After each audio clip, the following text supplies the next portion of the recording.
What do we need for a rising economy? More spenders, right? We have more spenders than an economy, economy's going to grow, right? We have more savers, less spenders, the economy's going to shrink. We just had a huge bull market in the 1980s, 1990s. Why? We had more spenders. Anybody know what they were called? We're all here in this room, the baby boomers. Yeah. We know how people spend their money, and if we know how people spend their money and can predict how many people are in that category and who's going to spend the money, we can know how the economy is going to go. We know that you get an apartment early 20s. We know you get married around 26, 27. You have a child around 28, 29. You buy your first home around 30, 31. We know you buy your biggest home at 42 and take on your most debt. We know you peak spending at 48 years old. Here's a fun one. And nope, you can't tell anybody, John. When do you buy the most potato chips in your life? 42. You know why? Because you have a 12 and a 14-year-old at home eating you out of house and home. Because we identify and we know who's spending. And if we know what segment of the population has the money and where they're going, we can identify where the economy is going to go. I mean, like I said, you don't quit spending completely. You know, you basically buy your nicest car typically at 53. You had your most leisure travel at 55.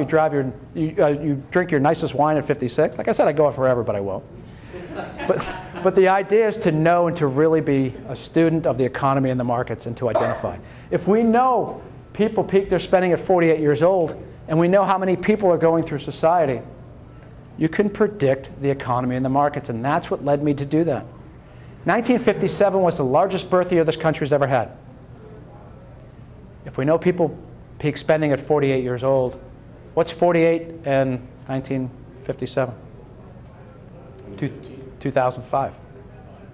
What happened in 2005? Housing peaked.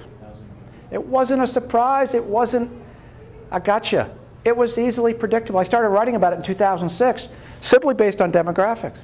You could see that the demand for housing was going away. That demand for housing at first starts when people are young, they buy first-time homes, and they move up gradually to those McMansions or larger homes.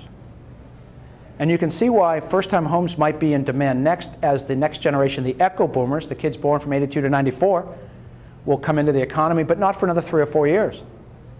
The problem is the medium-sized homes and the larger homes, the McMansions, the ones at about $500,000, $600,000 to $1 million to $2 million, they're dead.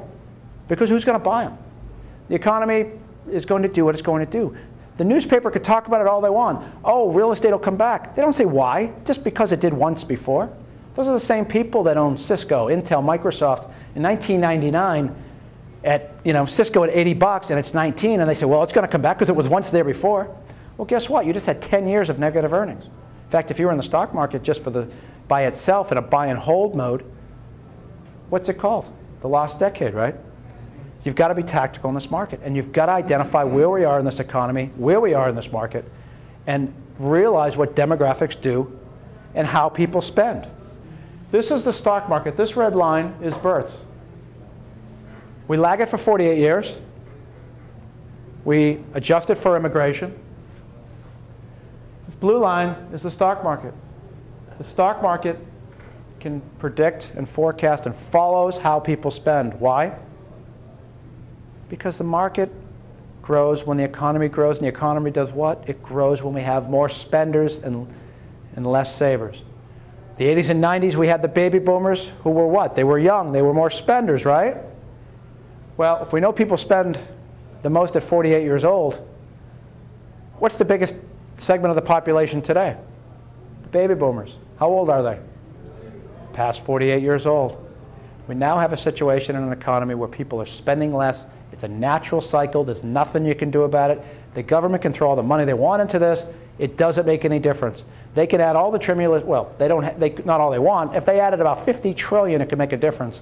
Because debt, personal debt, leverage is being destroyed faster than the government can stimulate.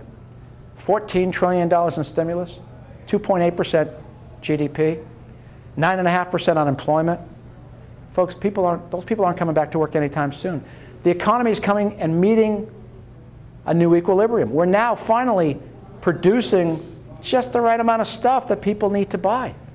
What that means is we don't need those other people.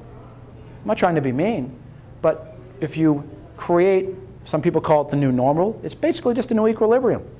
You produce what is going to be bought and not in excess of that. Corporations in America are hoarding cash. They're not hiring people. They're on the front lines. It's so clear.